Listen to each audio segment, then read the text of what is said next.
देखो आज हम लोग अभी तक जो पढ़ चुके हैं वो है आपका relative lowering in vapour pressure. हम लोगों ने क्वालिटेटिव पेपर प्रॉपर्टी स्टार्ट कर दिया था। क्वालिटेटिव प्रॉपर्टी में relative lowering of vapour pressure हम लोगों ने खत्म कर दिया था। वेपर प्रेशर पढ़ा था। वेपर प्रेशर पढ़ने के बाद हमने क्या पढ़ लिया था, relative lowering of vapour pressure. याद करो कुछ चीज़ें, फॉर्मूला याद है ना, कुछ याद है, कराओ फिर से। देखो रिलेटिव लोअरिंग क्या था, मैं अगर सीधी सीधी बात करूँ तो delta P upon P solvent is equal to x solute. आप ये फॉर्मूला याद रखोगे सीधा सीधा, ठीक है ना, कंफ्यूजन ना कुछ। सॉल्वेंट सॉल्यूट ये सारी चीज आ गई आपके पास। डेल्टा पी क्या है, अरे भाई पी क्या है, P solvent minus P not solvent, solute डाल दिया, पी नॉट यहाँ पे पी एस रिलेटिव होगा ना, ठीक। तो ये हो गया तुम्हारा, ये क्या आ गया तुम्हारा, तो ये चीज थी तुम्हारी सही, और यहाँ पे पी। क्लियर, ऐसा कुछ करके तुम्हारा फॉर्मूला आ रहा था। इसकी वैल्यू रख सकते हो आप लोग, इसकी वैल्यू क्या रख सकते हो, moles of solute upon moles of solute plus moles of solvent, है ना। इस तरीके से आप ये यहाँ पे कर सकते हो। फॉर्मूला मॉडिफाई आपके हिसाब से हो सकता है। कैसे मॉडिफाई किया जा सकता है, अगर मान लो यहाँ पे सॉल्यूट बहुत कम ऐड किया है तो आप यहाँ पे इसको नेगलेक्ट कर लोगे, है ना। अब सीधी सीधी बात है, मान लो इसके मोल दे दिए आपको 0.1 और इसके मोल दे रखे हैं 0.001, तो एक बात बताओ 0.1 या 0.001 को जब आप ऐड करोगे तो इतना कम वैल्यू आएगा कि आप इसको नेगलेक्ट कर सकते हो यहाँ पे। तो आप इस तरीके से इस फॉर्मूले को मॉडिफाई करके अपना काम खत्म कर सकते हैं। तो ये रिलेटिव लोअरिंग हो गया। रिलेटिव लोअरिंग का यही समझना कि प्योर था, प्योर में से सॉल्यूशन का आया, सही है। सॉल्यूशन का जो भी आया, सॉल्यूशन का आने के बाद आपने उसको माइनस कर दिया, ठीक। तो हम लोगों ने देखा तो इन दोनों का डिफरेंस निकाला और उसको पुराने वाले से रेशियो निकालने की कोशिश करी। डिफरेंस का रेशियो निकाला, जिसको हमने पूरे को नाम दे दिया relative lowering in vapour pressure. चलो आज चालू करते हैं हम लोग। हेडिंग डाल लो, एलिवेशन इन बॉइलिंग पॉइंट। अच्छा एलिवेशन का मतलब क्या होगा, एलिवेशन क्या होगा, बढ़ना है सीधे सीधे। हेडिंग डालो बहुत जल्दी से, ELEVATION BP ब्लड प्रेशर है। Elevation in boiling point. Boiling point में एलिवेशन यानी कि बॉइलिंग पॉइंट बढ़ेगा। अब देखना दिमाग लगाओ कैसे बढ़ेगा। क्या हुआ, आपके पास क्या चीज थी, सॉल्वेंट। सॉल्वेंट का कोई भी लिक्विड ले लो, उसमें क्या काम किया आप लोगों ने, कुछ भी चीज ऐड करी, सॉलिड ऐड किया, नॉन वोलेटाइल सॉलिड ऐड किया। तो जैसे आप लोगों ने कुछ भी चीज ऐड करी तो ऐड करने का मतलब हो गया कि अब आपके पास दो चीजें हैं जो कि हीट एनर्जी को एब्जॉर्ब करने वाली। कौन कौन सी, अब एक तो जो पहले था क्या, सॉल्वेंट, और अब जो लिया आप लोगों ने सॉल्यूट, ठीक। तो इसकी वजह से क्या होगा, आपका जो बॉइलिंग पॉइंट था वो क्या हो जाएगा, बढ़ जाएगा। बॉइलिंग पॉइंट क्या हो जाएगा, बढ़ जाएगा, इंक्रीज हो जाएगा। होगा कि नहीं होगा, कितना इंक्रीज होगा, कितना डिक्रीज होगा, ये देखते हैं, है ना। अभी तो डिक्रीज बोल रहे हो, क्या होगा, इंक्रीज। तो एक बात आप बताओ कि मान लो मेरे पास ये था वाटर, सही है। अब मैं इसको बॉईल करके देखा तो मैंने क्या काम किया, हाँ आग लगाई, सही है। जैसे आग लगाई 100 डिग्री पहुंचा तो भाई बॉइलिंग पॉइंट पता चल गया इसका कितना है, 100 डिग्री सेल्सियस। मैंने क्या काम किया, इसमें नमक डाल दिया। जैसे इसमें नमक डाला तो इसका क्या होगा, बॉइलिंग पॉइंट इंक्रीज हो जाएगा, है ना। अभी तो देखा आप लोगों ने क्या हुआ, बॉइलिंग पॉइंट इंक्रीज हो जाएगा, ठीक है। तो जैसे इसका बॉइलिंग पॉइंट इंक्रीज होगा तो आप लोगों ने मेजर किया, मान लो कुछ भी जितना भी आपने डाला है इसका 101 हो गया बॉइलिंग। अब आपको क्या काम करना है, डिफरेंस निकालना है। एलिवेशन का क्या मतलब है, डिफरेंस से तो निकालना है। तो एक बात बताओ, डेल्टा बीपी निकालोगे, देखना जरा, डेल्टा बीपी निकालोगे तो इसको क्या बोलोगे, delta BP is equal to, ये क्या था, सॉल्यूशन। तो मैं यहाँ पर क्या लिख दूंगा, बीपी, अरे ब्लड प्रेशर नहीं है, ध्यान रखना, ठीक है। बीपी सॉल्यूशन माइनस, इसको रख कर रहा हूं, बीपी सॉल्वेंट। ये आएगा कि नहीं आएगा, राइटिंग बीपी सॉल्वेंट, ये आ जाएगा निकल के, सही है। तो आपने निकाल लिया, ये आ गया हमारे पास, ठीक है। इतनी चीज क्लियर हो गई। चलो अब आगे बात करते हैं। सर ये जो आपने बीपी बीपी डेल्टा बीपी लिखा है ना, इसको रिप्रेजेंट करते हैं डेल्टा टीवी से। किससे रिप्रेजेंट करते हैं? डेल्टा टीवी से। अब सेम वैल्यू ऊपर आपकी ऐसे की ऐसे है। आप टेम्परेचर लिख सकते हो, टेम्परेचर इतना, ठीक है। नहीं तो आप यहाँ पे क्या कर सकते हो, टीवी 1 to 1 यूज ना करके सॉल्वेंट और सॉल्यूशन यूज करना, तो ईजी होता है रिमेम्बर रखना। अब आगे चलते हैं भाई, हमारे तो खुजली है ना। हमने क्या काम किया, पहले एक चम्मच नमक डाला था तो इतना हो गया, ले 2-3 और डाल दिया, ठीक है। तो जैसे ही नमक डाला फिर से टेम्परेचर चेंज हुआ, बढ़ा और बढ़ गया, पॉइंट में बढ़ा, कैसे बढ़ा। तो यहाँ से हमने क्या काम किया, इस टीवी की वैल्यू को कंसंट्रेशन इंक्रीज कर रहा हूँ कि नहीं कर रहा है, किसकी कंसंट्रेशन? सॉल्यूट की। तो जब कंसंट्रेशन इंक्रीज हो रही है तो यहाँ पे अगर मैं देखूं तो डेल्टा टीवी की वैल्यू डायरेक्टली प्रोपोर्शनल किसके आती है? मोलरिटी। किसके आती है? मोलरिटी, यानी कि छोटा एम, ठीक है, किसके आगे? छोटे एम पे। अब देखो डेल्टा टीवी भाई साहब फिर से अपनी कहावत प्रोपोर्शनल आ गया, इज इक्वल टू आएगा, फिर एक कांस्टेंट लेके आएगा, उस कांस्टेंट को, ठीक है, केवी के नाम से और मल्टीप्लाई, तो एक तरीका ही सही है। ये जो कांस्टेंट है सॉल्वेंट पे डिपेंड करेगा, नेचर ऑफ सॉल्वेंट पे, ठीक। इसकी वैल्यू आप लोग कैलकुलेट करो, KV is equal to m1 into delta TV का स्क्वायर अपॉन 1000 इंटू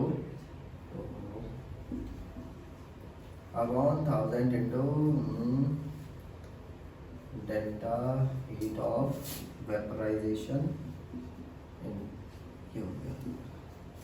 ठीक है। आपका जो फॉर्मूला है, सॉरी एक कांस्टेंट रह गया इसमें r, ठीक है। तो आपका जो फॉर्मूला है इसका ये होगा, ठीक। आपको ये बताता हूँ ये क्या चीज़ है, ये है मास ऑफ सॉल्वेंट। क्या चीज़ है? Mass of solvent. क्यों? क्योंकि केवी की वैल्यू किस पे डिपेंड करते हैं? सॉल्वेंट पे डिपेंड करते हैं, ठीक है। टीवी का स्क्वायर, उसके बाद यूनिवर्सल गैस कांस्टेंट, ये तुम्हारा हीट ऑफ वेपराइजेशन, क्लास 11 में तुमने पढ़ा था, है ना, एंथैल्पी ऑफ जो भी चीज़ पढ़ी, ठीक है, याद आ रहा होगा कुछ बहुत। तो ये चीज़ होगी तुम्हारी पूरा का पूरा क्या, एलिवेशन इन बॉइलिंग पॉइंट। अब इस चीज़ को यूज करके आप पता लगा सकते हो कि बॉइलिंग पॉइंट तुम्हारा कितना बड़ा कितना कम, सही है। इसमें थोड़ा सा ट्विस्ट दे देते हैं लोग, क्या काम करते हैं एक बात बताओ। देखो मैं अगर डिफरेंस निकालूं, डिफरेंस केल्विन में निकालूं, या डिफरेंस निकालूं डिग्री सेल्सियस में, या डिफरेंस निकालूं डिग्री फ़ारेनहाइट में, सही है। तो मेरा जो डिफरेंस की वैल्यू है वो हमेशा सेम आएगी, ध्यान रखना। मेरी जो डिफरेंस की वैल्यू है वो क्या आएगी, ईच केस में सेम आएगी। तो आपसे बस यहीं पे थोड़ा सा ध्यान रखना है, कभी कभी क्या होता है 1K दे दिया, सही है, या 10K दे दिया आपको, और आपको आंसर पूछा डिग्री सेल्सियस में, तो डिफरेंस आप इसको 10 डिग्री सेल्सियस भी ले लो। ऐसा मत करना कि इसमें ऐड कर रहे हो, सेपरेट कर रहे हो, फिर उसको उसमें कन्वर्ट कर रहे हो, उसमें कन्वर्ट कर आगे करो, नहीं। तो डिफरेंस क्या रहेगा, हमेशा सेम रहेगा, ठीक। करके देख सकते हो, कोई भी वैल्यू सेलेक्ट कर लो, इसी को करके देख लेना। डिफरेंस केल्विन में निकाल लेना, सेल्सियस में कितना आ रहा है 1, देखना कि केल्विन में भी बना रहा है कि नहीं आ रहा, तो कोई दिक्कत नहीं है, ऐसा आएगा नहीं, सही है। अब यहीं से चलते हैं आगे थोड़ा सा। अब यहीं से देखो, डिप्रेशन इन फ्रीजिंग पॉइंट, यही अगला टॉपिक। तीसरी कॉलिगेटिव प्रॉपर्टी क्या है हमारी, depression in freezing point. Sir जरा इधर ध्यान देना, डिप्रेशन इन फ्रीजिंग पॉइंट की बात करूँ,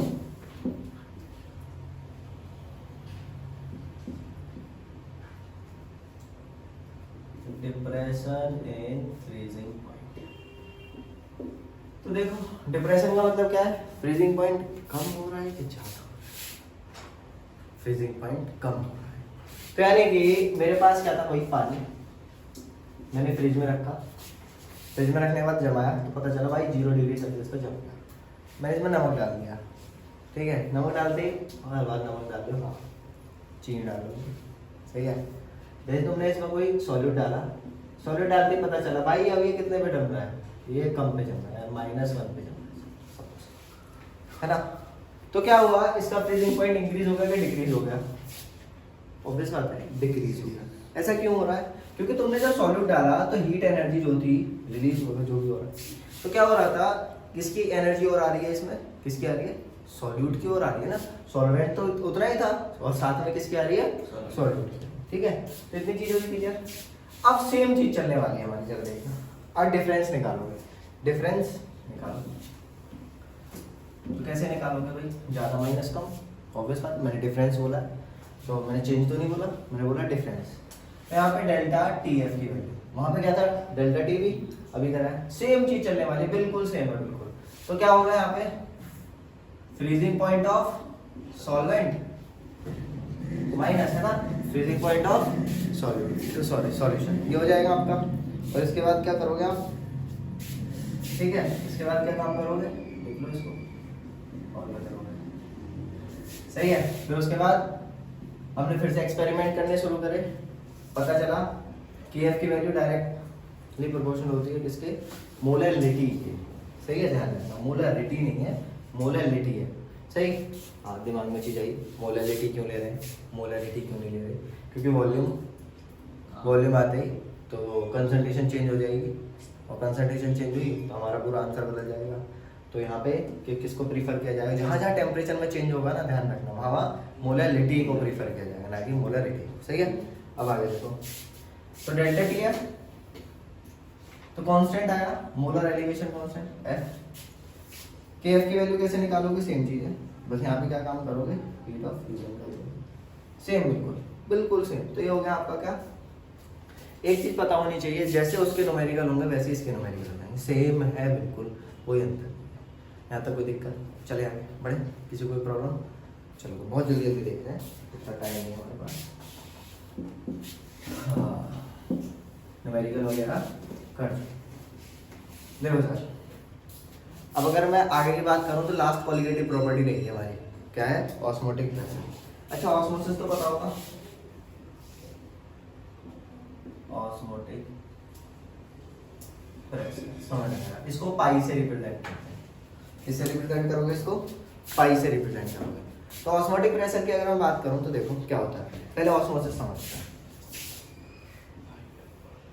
सर इधर ध्यान दो, अरे कहाँ खो जाते हो भैया, इतनी देर में तो मैं लिखूं पता ना क्या, देखो। तो एक बात बताओ ऑस्मोसिस क्या होता है। अच्छा पहले डिफ्यूजन सुनते हैं। डिफ्यूजन क्या होता है भाई, मूवमेंट ऑफ चीज, किसी भी चीज का मूवमेंट, कब कहाँ से कहाँ तक, हायर कंसंट्रेशन से लोअर कंसंट्रेशन तक। हमें तो यहाँ सुना है कि इंटरमिक्सिंग ऑफ पार्टिकल, अरे भैया वही चीज है। देखो मैंने यहाँ पे सैंड छिड़का, छिड़कते ही क्या हुआ, पूरे रूम में फैल जाता है। यहाँ पे हायर कंसंट्रेशन थी, अपने आप फैल गया पूरे रूम में। तुम फैला देते हो, ज्यादा सेंट जाओ उधर जाए, ऐसा करके फैला देती है नहीं ना, अपने आप फैला ना। तो ये क्या हुआ, इंटरमिक्सिंग भी हो रही है पार्टिकल, भाई जब तक पार्टिकल की इंटरमिक्सिंग नहीं होगी फैलेगा कैसे, सही है। तो यहाँ पे क्या हुआ, मूवमेंट हो रहा है एक तरीके से, हायर कंसंट्रेशन से लोअर कंसंट्रेशन की तरफ। बहुत सारे एग्जांपल है। तो ऑस्मोसिस क्या है, diffusion of water, diffusion of water, ध्यान देना, थ्रू सेमी परमिएबल मेम्ब्रेन, बस इतनी सी चीज है। अगर एसपीएम नहीं है, ध्यान रखना, तो ऑस्मोसिस नहीं कराया जाएगा। तो सेमी परमेबल मेम्ब्रेन से क्या कराया आपने, मूवमेंट। अब सेमी परमेबल मेम्ब्रेन का पर्चमेंट पेपर है और बहुत सारी चीजें हैं जिनके थ्रू हम क्या काम करते हैं, सेमी परमेबल मेम्ब्रेन ले सकते हैं, ठीक है। अब देखो अब क्या हुआ, मैंने एक बर्तन लिया, बर्तन में सेमी परमेबल मेम्ब्रेन लगा दी, बंद बर्तन ले लेते हैं, कैसा ले लो, खुला नहीं, सही है।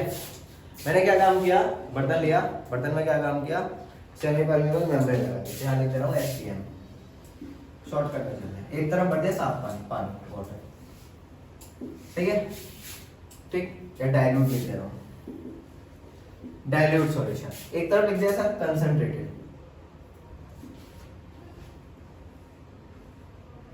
सॉल्यूशन। जरा देखना, एक तरफ डाइल्यूट है, एक तरफ कंसंट्रेटेड है। सर थोड़ा सा आराम से समझने की कोशिश करना, क्योंकि इतना आसान नहीं, इतना आसान कर रहा हूँ।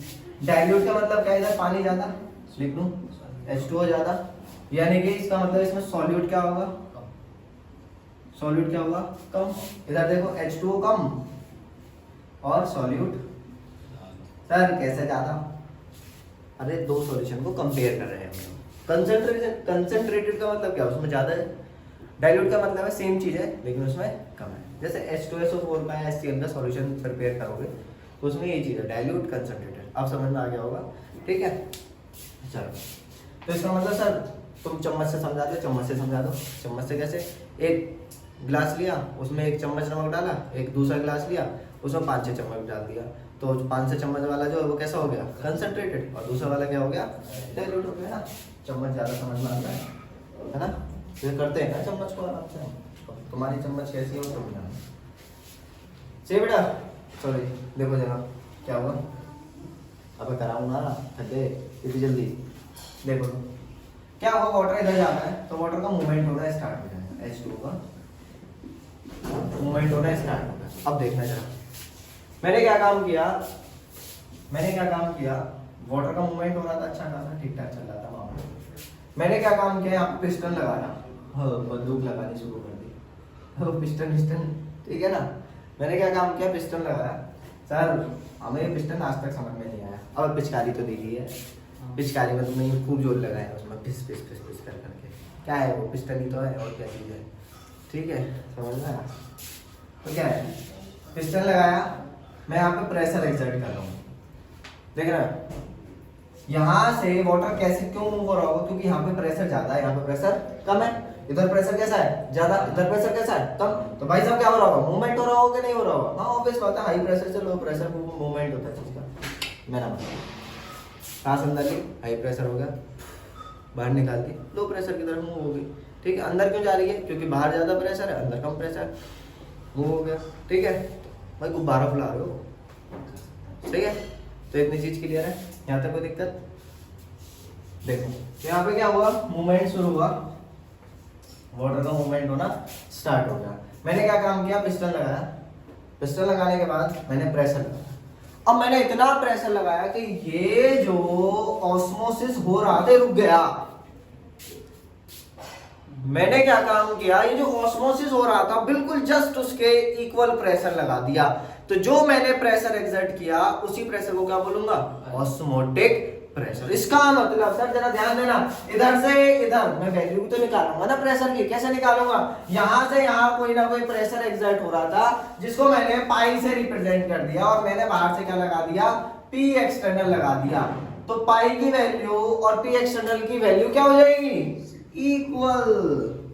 तो उस प्रेशर को बोलूंगा क्या मैं, ऑस्मोटिक प्रेशर। समझ आया।